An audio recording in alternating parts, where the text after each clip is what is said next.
Oke Talk Show, obrolan kehidupan, hidup saudara dan saya, biar oke di hadapannya.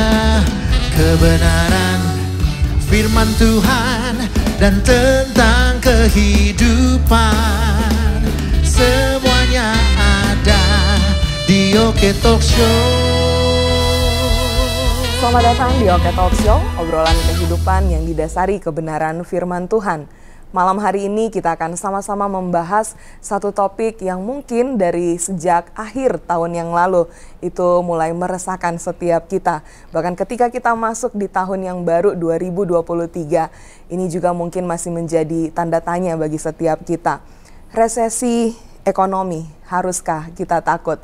Inilah yang akan sama-sama saya bahas bersama-sama dengan rekan-rekan yang sudah hadir di studio malam hari ini. Ada Pendeta Randy Chuang. Selamat malam Pak Pendeta. Selamat malam Bu Fiana. Selamat malam juga Pak Sobi dan Pak Henry. Selamat malam. Terima kasih sudah hadir dan kita akan sama-sama membahas topik ini. Namun sebelumnya saya minta kesediaan Pak Sobi membuka di dalam doa. Oke, mari kita berdoa. Bapa di surga, kami bersyukur Tuhan untuk kesempatan Tuhan begitu indah Tuhan berikan bagi kami. Kami boleh sama-sama berkumpul dan membicarakan diskusi mengenai satu topik yang mungkin hari ini menjadi keresahan bagi setiap kami, tentang ekonomi yang akan terjadi di depan kami, resesi dan sebagainya. Tuhan, bagaimana kami harus bersikap, berikan kami hikmat melalui talk show ini, melalui hamba-Mu Pendeta Randy. Kami boleh belajar banyak hal, bagaimana kami bisa membekali diri kami untuk boleh menghadapi tantangan yang di depan kami.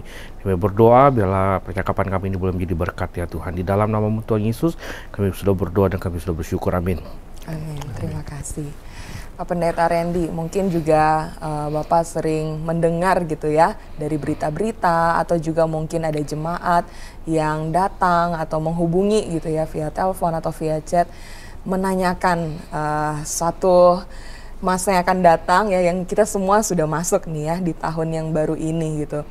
Ada pemaparan dari para pakar ekonomi yang ternyata itu meresahkan gitu, baik dari kalangan ekonomi yang bawah, bahkan juga para pengusaha atau mereka-mereka yang sebetulnya ya di mata sebagian orang ini cukup kuat mampu untuk berjalan memasuki tahun 2023 ini. Nah, bagaimana kemudian Pak Pendeta menghadapi jemaat yang sudah banyak dimasuki gitu ya dengan info-info tersebut terkait dengan resesi ekonomi? Oke, terima kasih Bu Fiana, Pak Henry, Pak Sobi, dan tentu para pemirsa yang pada malam hari ini mengikuti obrolan kehidupan kita.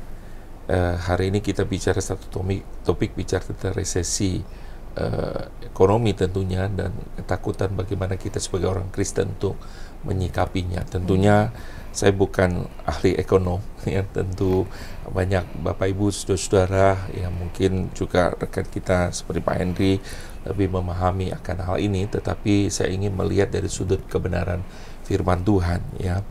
Kalau kita melihat misalnya bicara tentang resesi ya, ekonomi yang terjadi ya, saya berpikir bahwa bukan saja pada tahun ini dipredikkan, tetapi sebelum-sebelumnya, bahkan sebelum kita, bahkan jauh sebelumnya dalam Alkitab pun kalau kita melihat ya ada resesi yang terjadi gitu ya. Kalau secara umum kalau kita melihat dalam ilmu ekonomi tentu ada bicara tentang makro dan mikro ya, kita bicara tentang hal ini, tetapi kalau bicara dalam makro ekonomi itu bicara tentang resesi itu adalah melihat dari PDB atau produk domestik brutonya yang negatif, tentu pengangguran yang meningkat maupun pertumbuhan ekonomi real yang negatif selama 2 kuartal yang berturut-turut. Dan kalau kita melihat misalnya Direktur Pelaksana Dana Moneter Internasional atau IMF ya, Kristalina Georgieva, bahkan dia memperingatkan kepada sebagian besar ekonomi global tahun 2023 akan menjadi tahun yang sulit ya, karena menurut mereka itu mesin utama pertumbuhan global, Amerika Serikat, Eropa, dan China semuanya mengalami sebuah aktivitas yang menurun. Itu yang kalau kita baca seperti itu. Bahkan ketika 1 Januari tahun 2023 ini dalam program mingguan pagi CBS Face the Nation, dia menyebutkan bahwa akan lebih sulit daripada tahun yang kita tinggalkan, ya, tahun ini. Nah, lalu kalau kita melihat seperti ini, saya katakan dari awal bahwa sebelum-sebelumnya bahkan di dalam Alkitab pun menggambarkan tentang hal ini, ya, yang terjadi resesi dan sebagainya. Misalnya kalau kita lihat di dalam Alkitab pun ada kan pada zaman Abraham, ya, saudara-saudaranya yang kemudian pada waktu itu mereka harus ke Mesir karena tentunya di situ terjadi kelaparan yang terjadi. Lalu kemudian kalau kita lihat misalnya yang terjadi juga pada keturunan-keturunan berikutnya, yaitu terjadi juga, ya, mereka harus juga Ishak yang kemudian timbul kelaparan. Kalau kita melihat di dalam Kejadian pasal 26 tadi, kalau Kejadian 12 itu awal mereka mengalami Tuhan panggil untuk keluar, mulai beriman, mereka menjalani pertolongan dan pertolongan Tuhan, ya, ekonomi mereka mengalami kemajuan, tetapi juga ada mengalami mereka resesi itu yang terjadi. Anaknya Ishak itu terjadi, lalu kemudian keturunannya kalau kita lihat Yusuf, pada zaman Yusuf itu pun terjadi. Bahkan di dalam Alkitab misalnya, terus kita mau bahas misalnya dalam kitab Rut pun terjadi kan, ada ya Elimelek kalau kita melihat, ya, yang terjadi, ya, bersama dengan Naomi, mereka harus pindah karena terjadi kelaparan itu dalam kehidupan mereka, gitu ya. Bahkan kalau kita lihat di dalam Perjanjian Baru, di mana umat Tuhan pun mengalami krisis dalam kehidupan mereka. Itu sebabnya di tengah-tengah tekanan bagaimana jemaat itu hidup bersatu. Di situ terjadi sebuah fellowship yang indah. Justru kalau kita melihat di sinilah wujud gereja itu begitu real, nyata di tengah-tengah krisis yang terjadi. Di mana di situ ada terjadi yang namanya koinonia, persekutuan itu terjadi. Di situ ada pelayanan kasih, diakonia. Dari situ menjadi marturia, kesaksian yang indah. Bagaimana orang-orang Kristen belajar untuk kemudian saling berbagi dan sebagaimana panggilan Tuhan bahwa mereka tidak hidup egois seperti begitu. Jadi di tengah-tengah krisis sebenarnya kita melihat ada banyak kesempatan yang Tuhan berikan kepada kita untuk melakukan firman Tuhan. Dan kalau kita lihat dalam masa-masa krisis terjadi, bagaimana pertolongan Tuhan yang nyata yang tidak pernah meninggalkan umatnya. Jadi hidup itu tidak selalu, kalau kita lihat di dalam Alkitab gambarkan semua mulus, tetapi ada pasang surutnya. Nah, tetapi kita tidak perlu khawatir dengan berbagai yang terjadi karena kita percaya ada Tuhan kan, yang hidup yang tidak pernah meninggalkan kita. Nah, itu yang saya bisa sampaikan di awal diskusi kita pada malam hari ini. Begitu. Memang kalau kita melihat dari sisi Alkitab, memang selalu dikatakan oleh Tuhan, selalu dikatakan jangan takut, jangan khawatir, karena Dia akan menyertai kita sampai dengan akhir zaman kan. Itu memang benar dalam satu sisi, tapi dalam kenyataannya akhir-akhir ini juga kita sering baca di berita di segala macam, yang mall-mall yang dulu mall besar, mall yang terkenal sekarang seperti tempat sepi kayak hantu. Nah, ini bagaimana kita dalam satu sisi kita ini hidup di dunia yang saat ini akan terjadi hal-hal seperti itu, tapi di lain sisi kita selalu dijejelin oleh misalnya khotbah di gereja atau kita membaca Alkitab, jangan takut, jangan khawatir. Tapi kan sebagai manusia hidup kan kita pasti kan takut, pasti khawatir terhadap hal-hal seperti ini. Iya. Jadi saya percaya bahwa melalui berbagai situasi kondisi Tuhan ingin menyadarkan kita, ya, beberapa hal untuk kembali kepada firman Tuhan. Yang saya masukkan adalah begini, dengan kondisi quote and quote krisis yang terjadi, kalau kita melihat misalnya tadi semarak tempat-tempat pembelanjaan, lalu kemudian sekarang menjadi mungkin sepi dan sebagainya. Di situ kita diingatkan kembali bahwa hidup ini bukan saja sekedar bicara tentang mengejar namanya materi gitu, ya, hidup materialistik atau kemudian hedonis seperti begitu. Kita diingatkan kembali bahwa ada sebuah panggilan jauh lebih penting. Kita diingatkan kembali bahwa tujuan hidup kita, ya, agar kita tidak lagi melihat bahwa dengan hidup seperti ini yang kita pikirkan yang baik, tapi justru Tuhan bilang ada sesuatu hal yang perlu kita perbaiki, perlu kita tata ulang dengan kondisi krisis yang terjadi. Saya melihat di tengah-tengah kesulitan dan pergumulan ini, banyak tentunya anak Tuhan yang kemudian dibawa kembali untuk diingatkan akan panggilan hidupnya dan kembali untuk beriman dan percaya kepada Tuhan. Itu yang saya lihat sih Pak Henry.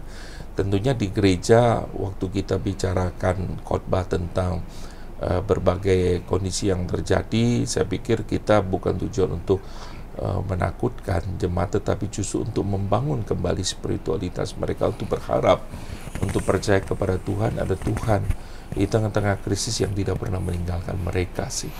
Saya pikir disinilah gereja harus berperan untuk ingatkan kepada jemaatnya.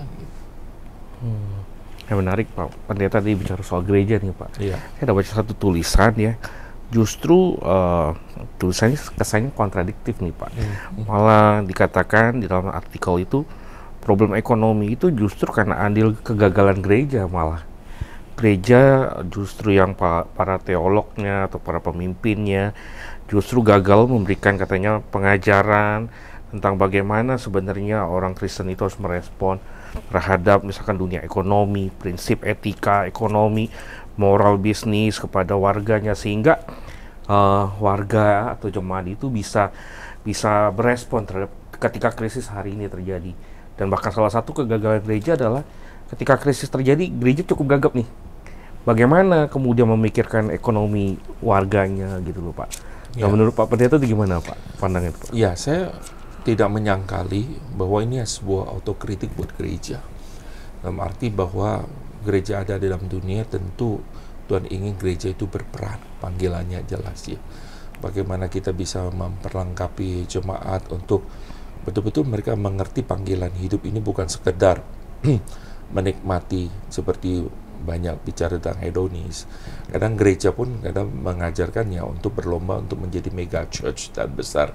Tapi kemudian apakah memikirkan bagaimana membina umatnya untuk hidup sesuai dengan kebenaran firman Tuhan. Bagaimana panggilan kita juga bertanggung jawab terhadap lingkungan. Bagaimana panggilan kita juga sebenarnya untuk peduli terhadap sesama. Karena sekali lagi tidak saja gereja itu hanya memperlengkapi jemaat dengan sebuah doktrin pengajaran. Saya pikir yang namanya gerakan reformasi tidak hanya reform dalam arti kembali back to the Bible, doktrin, saya yakin itu dalam hidup pietis, dalam relasi dengan Tuhan, tetapi ada sebuah tanggung jawab sosial yang seringkali dilupakan, yang harus dikerjakan oleh gereja. Dan pemimpin-pemimpin ini memang harus mengingatkan bagaimana kita sebagai orang yang percaya untuk hidup, kalau ada Tuhan, bukan saja berbicara tentu untuk melihat gereja saya lebih besar, gereja saya lebih mewah, tetapi bagaimana justru menolong kemudian jemaatnya untuk bisa memberikan peran, bagaimana menjalani kehidupan, tentunya juga di dalam respon terhadap orang-orang yang di luar di sana, seperti begitu.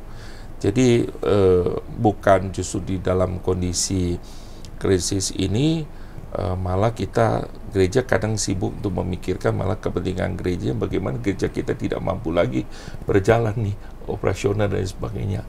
Tapi apakah coba memikirkan apa peranan gereja sebenarnya di tengah-tengah krisis ini? Nah, disinilah justru kehadiran gereja betul-betul berdampak dan dibutuhkan menurut saya gitu ya. Karena saya rasa tadi Pak Em menyambung tentang jangan takut. Betul, satu sisi kan kita selalu announce khotbah, message jangan takut. Tapi sementara sisi lain gereja pun seakan-akan tidak memberikan jalan untuk supaya gimana jangan takut. Mungkin misalkan gereja memfasilitasi apa yang bisa dilakukan warga jemaat nih. Bagaimana kemudian gereja memikirkan kita akan bantu support mungkin modal atau lain sebagainya, atau bagaimana mereka punya hasil karya bisa kita salurkan, berdayakan. Saya rasa gereja-gereja di Indonesia, apalagi mainstream gereja Chinese, mungkin rada kurang untuk bergerak begitu. Nggak tahu Pak Pendeta gimana? Ya itu yang saya katakan, justru di tengah kondisi krisis saya pikir keindahan sebuah gereja, kehadiran, bahkan kita bicara tentang eklesia itu betul-betul nyata itu pada waktu zaman kita lihat ya gereja mula-mula di tengah-tengah kekurangan, di tengah tekanan, ya kalau kita lihat tengah politik, di tengah ekonomi, bagaimana kemudian orang-orang percaya justru bisa menunjukkan hidup di dalamnya betul-betul fellowship yang sejati, ya kan, koinonia sejati terjadi, diakonia sejati itu terjadi, ya maturia itu betul-betul melihat orang lihat, ya inilah mereka betul-betul murid Kristus gitu, bukan sekedar hanya khotbah menakut-nakuti mereka, tapi di situ mereka sangat otentik hidup mereka untuk bisa peduli bagaimana mereka juga bisa membantu yang lain gitu. Nah, kondisi ini mungkin agak sulit dan juga bisa ditemui pada zaman-zaman mungkin di tengah krisis. Saya harapkan mungkin ya butuh anugerah Tuhan, yang kadang orang coba di tengah krisis coba memikirkan kita lari dan kita keluar dan kita tidak harus dalam komunitas ini gitu. Mungkin kita berusaha untuk escape dan menyelamatkan diri kita sendiri. Padahal justru disinilah sebuah kesempatan Tuhan berikan kita untuk mengambil bagian. Ya, gereja ini betul-betul eksis dan dirasakan, oh inilah kenapa gereja ada di tengah dunia ini gitu. Nah, tadi saya coba mau refresh tadi yang sedikit yang tadi Pak Randy katakan mengenai memang dalam menghadapi masalah resesi ini kita tidak boleh hidup hedonis. Tapi kalau kita lihat dari Alkitab sendiri pun, dari surat Paulus kepada Timotius di 2 Timotius pasal yang ke-3 itu kan juga dikatakan pada akhir zaman itu manusia itu menjadi hamba uang segala macam.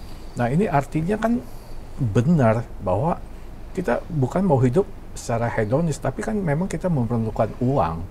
Nah, dan kalau resesi ini terjadi, dari mana orang bisa mendapatkan uang? Nah, kan nggak bisa, kita hanya bisa terus mengatakan ya kita hidup juga harus berimbang antara spiritual dan kehidupan keseharian, kan juga nggak bisa begitu. Ya, dan saya maksudkan tadi kalau bicara hedonis, orang coba memikirkan adalah ya untuk kepuasan dalam arti nafsunya mereka itu sendiri ya, menikmati bahkan mungkin tidak peduli terhadap orang lain gitu ya. Jadi yang penting saya merasa nikmat, saya merasa diuntungkan, ya orang lain rugi itu tidak menjadi satu persoalan. Tetapi disinilah panggilan gereja untuk kemudian diingatkan bahwa bagaimana kita yang sudah diberkati untuk menjadi berkat. Ya tentu kita hidup dalam dunia ini perlu makan, perlu hidup. Makanya bagaimana seperti jemaat mula-mula mereka tuh berbagi. Ya mereka tahu bahwa masing-masing sesuai dengan kesanggupan mereka. Tentu sesuai dengan kebutuhan mereka. Betul-betul kalau di dalam perjanjian lama kita melihat Allah yang provide, menyediakan itu.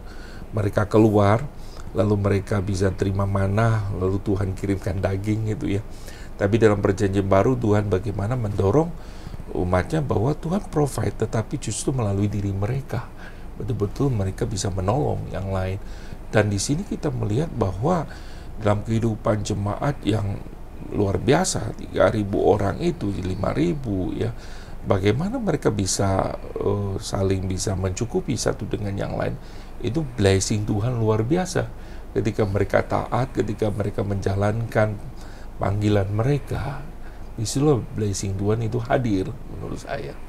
Jadi saya setuju bahwa gereja tidak saja mengingatkan jangan takut, tetapi gereja juga mendorong cuma untuk care, peduli gitu.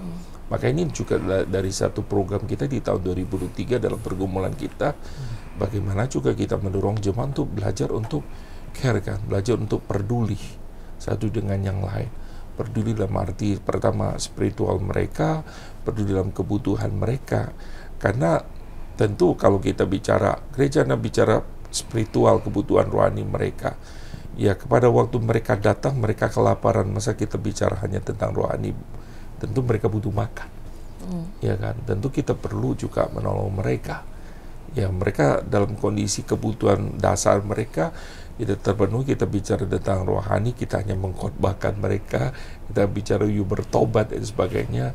Saya pikir ya kita terlalu naif ya.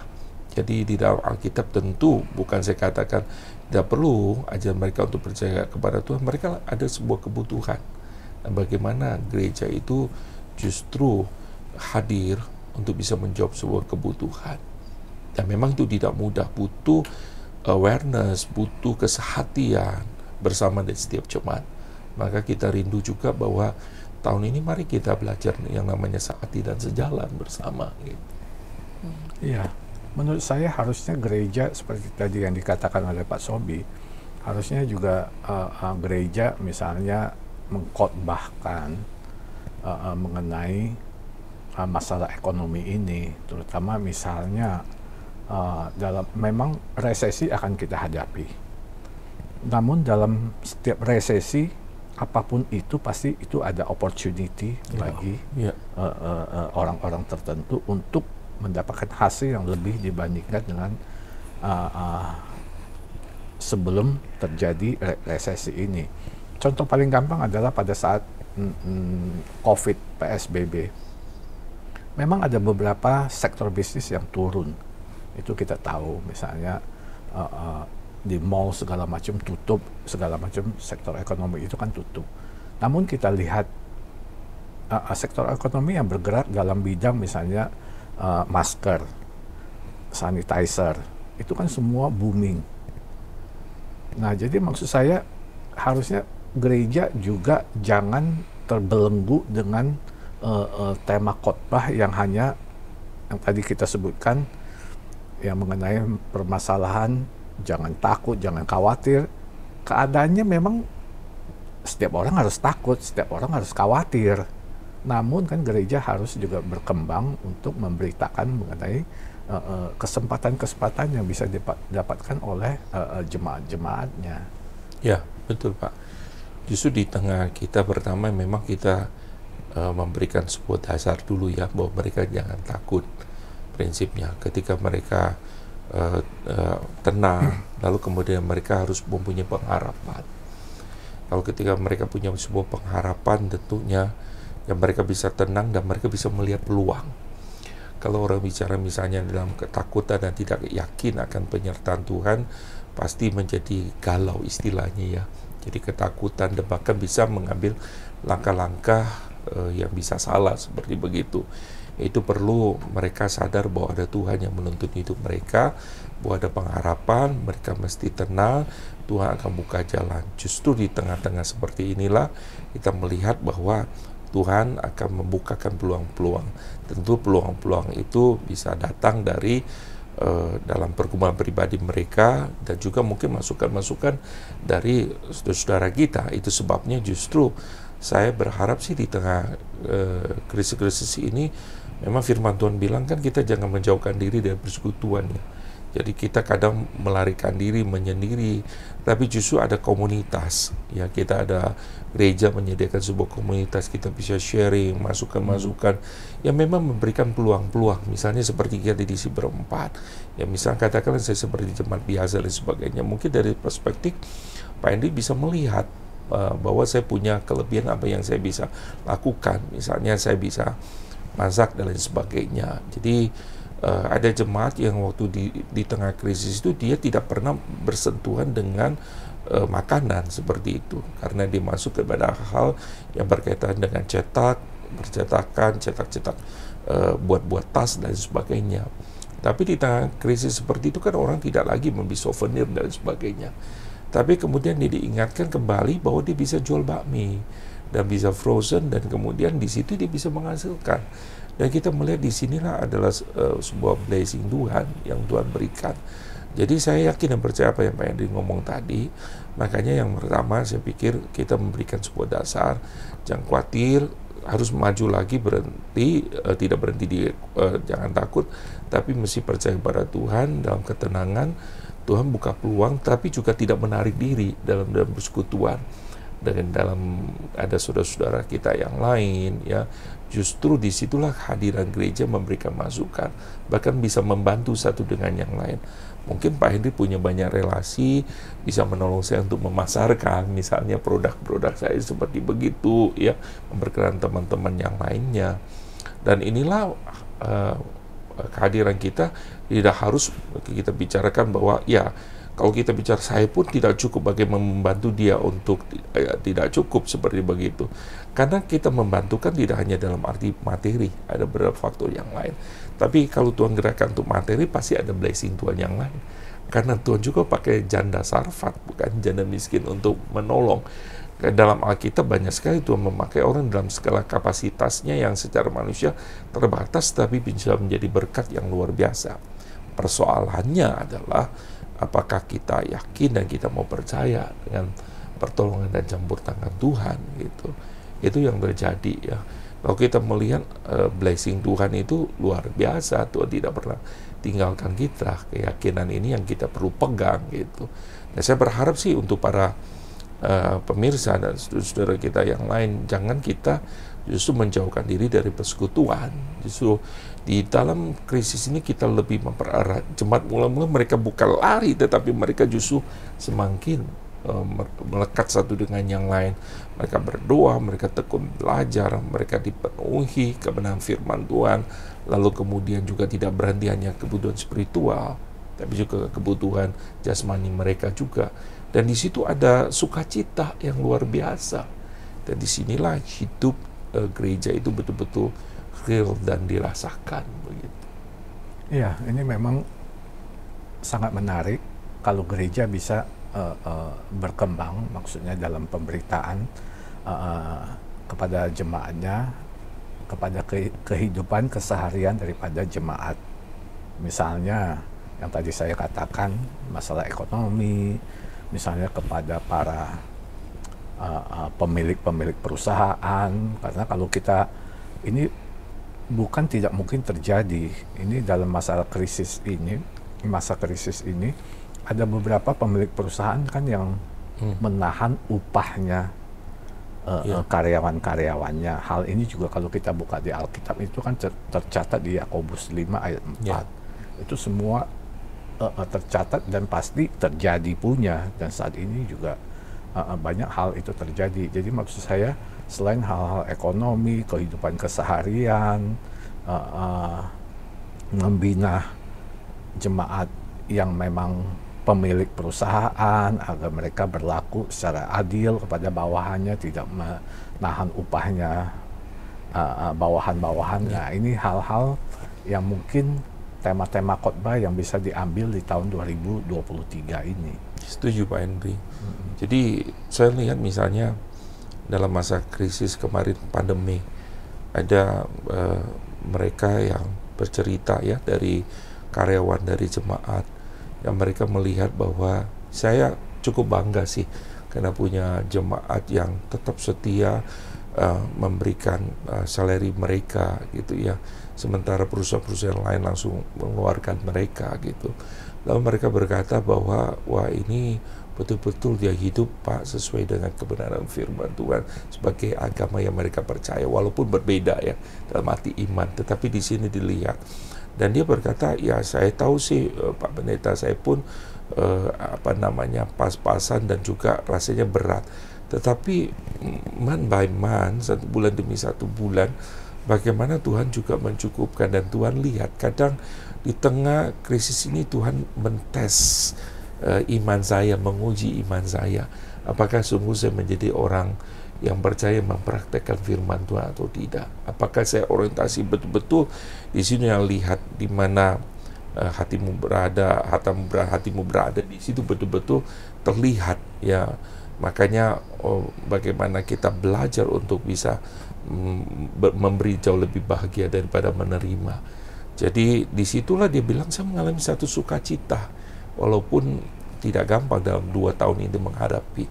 Saya bersyukur dan saya percaya ada banyak jemaat kita juga begitu Pak Henry, dan saya yakin bahwa kita perlu untuk mendorong jemaat untuk tidak hanya mempersiapkan diri arti menghadapi krisis, tapi bagaimana kita berbuat di tengah krisis ini gitu. Betul, saya setuju Pak, karena dalam prakteknya justru dalam masa krisis ini bukan hanya orang Kristen aja, bukan hanya orang non-Kristen aja, orang Kristen juga banyak mengambil kesempatan pada saat krisis ini, yaitu gaji karyawan misalnya tadinya 100%, alasan perusahaan krisis bayar 25%, bayar 50%, ini kan nggak sesuai dengan Alkitab yang tadi kita bicarakan itu. Betul. Dan tapi di sisi dari karyawan itu juga mereka harus tahu bersyukur. Kadang Wah, ada yang tidak bersyukur malah kemudian gunakan kesempatan ini. Dan orang Kristen, lu orang percaya mesti harus lakukan begini dong, prinsip Alkitab dan sebagainya. Sedangkan dia tidak kemudian melihat diri dia sebagai anak Tuhan yang justru ada tanggung jawabnya juga seperti begitu. Dan saya berharap ya baik pemilik perusahaan ataupun karyawan, dia kalau anak Tuhan dia harus bersikap sebagai anak Tuhan yang memuliakan Tuhan gitu.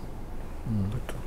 Jadi apapun yang akan terjadi ya, khususnya di bidang ekonomi di tahun 2023 ini, saya pikir ini seharusnya tidak membuat kita satu jadi orang-orang yang nggak percaya sama Tuhan, tapi kita belajar untuk semakin percaya kepada Tuhan, mempercayakan hidup kita kepada Tuhan, dan juga jangan jadi orang yang egois, tapi orang yang peduli juga gitu ya dengan orang-orang di sekitar kita. Jangan menarik diri dari persekutuan, tapi justru masuk dan juga mengambil bahagia. Ya, betul sekali. Dan semoga pesan ini menjadi sebuah pengantar bagi setiap kita masuk di tahun 2023 ini. Apapun yang akan terjadi di depan sana, entah itu di bidang ekonomi ataupun yang lainnya, kita mau terus terhubung dengan Tuhan dan juga terhubung dengan sesama anak Tuhan, dengan orang-orang di dalam komunitas kita sebagai orang percaya, untuk kita boleh jadi berkat satu dengan yang lainnya. Terima kasih Pendeta Randy, terima kasih Pak Sobi dan juga Pak Henry yang sudah sama-sama mendiskusikan topik ini. Dan sekali lagi semoga ini bisa jadi berkat bagi setiap pemirsa yang menyaksikan acara ini. Dan untuk menutup, untuk episode kali ini saya minta Pak Henry bisa pimpin dalam doa. Oke. Tuhan Yesus, kami bersyukur, kami berterima kasih untuk waktu yang Kau berikan kepada kami membicarakan topik mengenai resesi ekonomi yang akan kami hadapi pada tahun-tahun yang akan datang.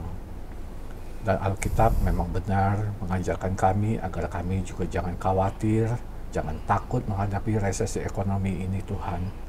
Karena Tuhan akan memberikan hikmat kepada kami, karena dalam setiap resesi di situ pasti ada kesempatan, ada opportunity. Oleh sebab itu Tuhan, biar kiranya Engkau selalu memberikan hikmat kepada kami semua, baik yang ada di tempat ini maupun para pemirsa di rumah, agar kami boleh menjalankan tahun-tahun yang penuh resesi ini dengan terus bersandar kepada Engkau. Terima kasih Tuhan Yesus, di dalam nama Tuhan Yesus Kristus kami telah berdoa dan kami mengucap syukur. Amin. Amin. Sekali lagi terima kasih banyak sudah hadir dan mendiskusikan topik ini. Terima kasih juga untuk setiap saudara-saudara sekalian yang sudah sama-sama mengikuti Oke Talk Show di episode malam hari ini. Sampai ketemu di Oke Talk Show episode berikutnya. Tuhan Yesus memberkati. Oke Talk Show, obrolan kehidupan, hidup saudara dan saya, biar oke di hadapannya. Kebenaran firman Tuhan dan tentang kehidupan, semuanya ada di Oke Talk Show.